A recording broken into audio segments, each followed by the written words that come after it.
I'm thinking about making this video about relationships. No offense to women, because out of all the people on this God's green earth, women are my favorite people. So, that being said, let's dive into it. And I'm coming from a man's perspective. I'm no Dr. Phil. This is unofficial. But I am 50 years old. And so I felt like this was a great thing to talk about, because it's kind of been on my mind a little bit. You know, the whole channel started. I was planning on doing it down the road when I had a project or something, and going through separation, divorce, having all my shit in a pile, like becoming a minimalist.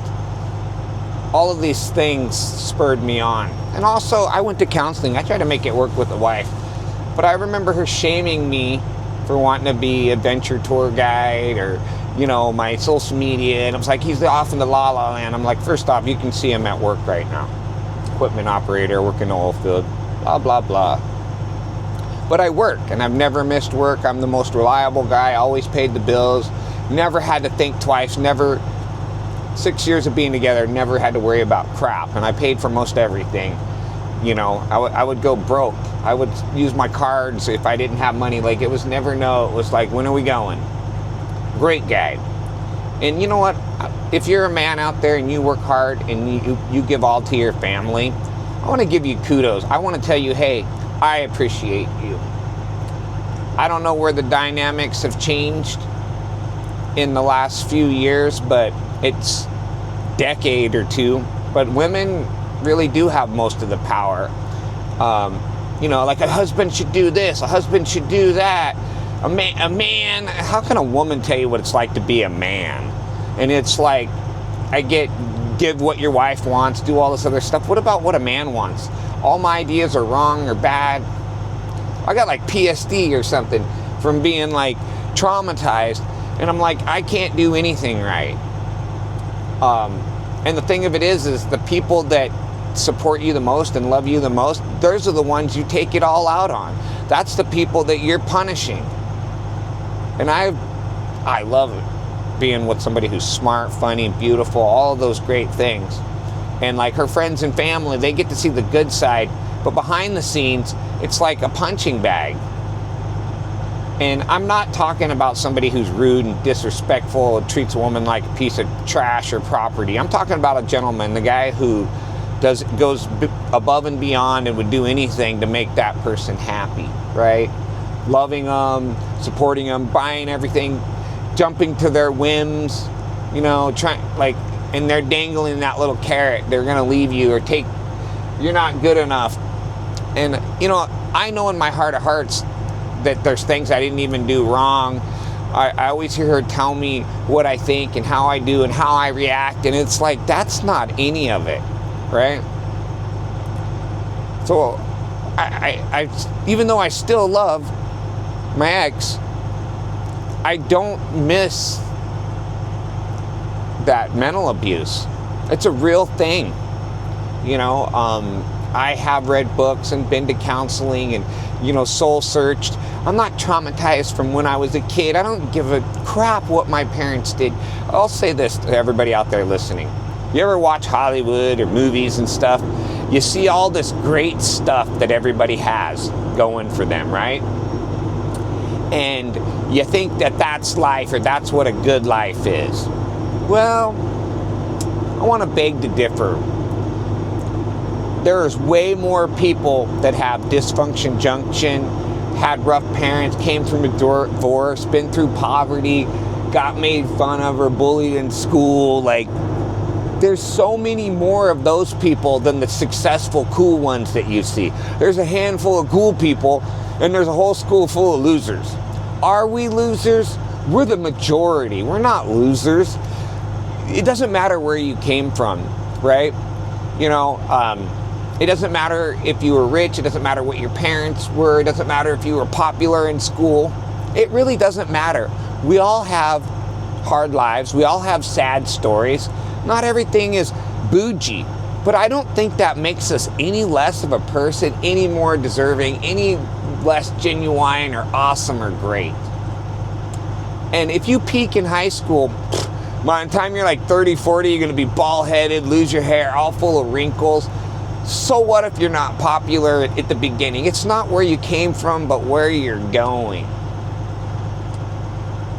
I think really what I want to do is inspire people to look at their lives.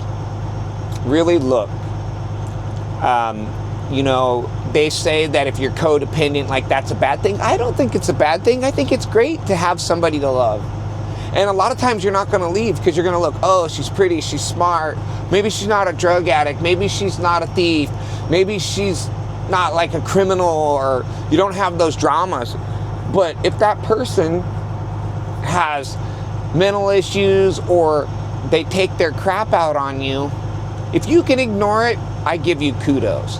Because I really do try to ignore a lot of that stuff, but it brings me down, makes me feel bad. And I've just thought about how many people work so hard and are so loving and such great people. And you got somebody who's miserable over there. This anxiety, that anxiety. Life sucks, and you're just a punching bag. Now, I got left because I would never quit. But I had the opportunity to go back and kiss ass and all of that. And I was just like, I don't want to be abused. It broke my heart. I planned a trip with my son, and then to be kicked out and then go through all this hardship financially. I'm very supportive. No, you kicked me out because you wanted to hurt my visit with my son. Maybe not intentionally. I can't tell you, just like she tells me what I think and say. I can't say that's exactly what happened, but I can say that it just felt like, I'm tired of people being mean. And there are a lot of great women out there, and most of them are taken. And it's like looking for a parking spot in a parking lot that's full. The only thing left open is the handicap. And I always think, oh, well, if I just love them, if I give them, I'll do all this and that. And nope. You really got to think about the mental. And it takes a while. I knew right away that she had problems, but I was already hooked, because when you meet somebody, they show you their best side. And all the good stuff, it just doesn't add up, the mental stuff. So what happens is you know, when you're in a shitty situation, it causes stress. And that stress will bleed over into everything. You're going to eat, you know, you're going to want to relax. Life's going to wear you down. Stress can cause a person to gain weight, not take care of themselves, changes the whole dynamic. You end up single, you're sitting there alone, what are you going to do? If you give up on life, that's on you. Most of the time, you're going to like reassess your life. Hey, I'm out of shape. I'm not very active. What do you have to offer? What's your quality of life going to be? Sometimes when you're in a relationship, there's nothing you can do. You're on that roller coaster, and it'll just doom and gloom, and you can't seem to get out of it. Yeah, it sucks being lonely, but then you can work on the things, get your life organized, your finances, your family, you know. I know, because I felt that way too, that a lot of times people don't feel happy to be alone, you know. Do what makes you happy. Maybe what makes you happy is being near your partner. It's like home. I can only speak from my experience that, you know, peace is a big thing, and it takes a very strong will. You can change, but I mean, everything was painful and hard. And I think that I'm reaching out to those guys who are going to get left anyways, you know, for the bigger, better, cooler thing, somebody else that's going to kiss their ass till they realize who they are. Or, you know, sometimes women, you're the nice guy. Nice guys finish last. That's a terrible thing to say, but it's kind of true. They love the jerks. I've seen it over and over again. But deep down in my heart, I want to be the nice guy. It's a conundrum.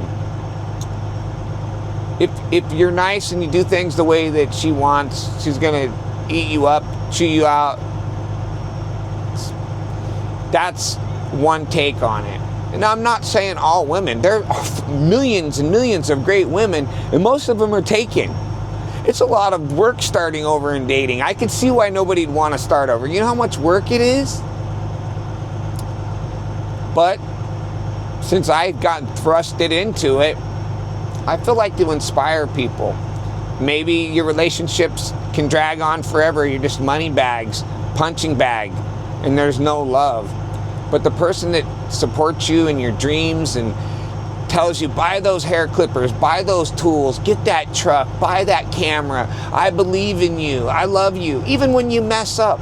If somebody loves you because you're successful and everything great, is that really love? How about when you're struggling? How about when you're Jenny on the block and you've got nothing? Those people that love you and support you at the bottom, those are your real friends. Those are the people that are priceless. I just hope there's a man or somebody out there listening to this that you're the prize. You know, you need to put yourself first. If you don't love and respect yourself, how can you expect anybody else to? Kenny Corvette, like and subscribe. I hope I inspired somebody today.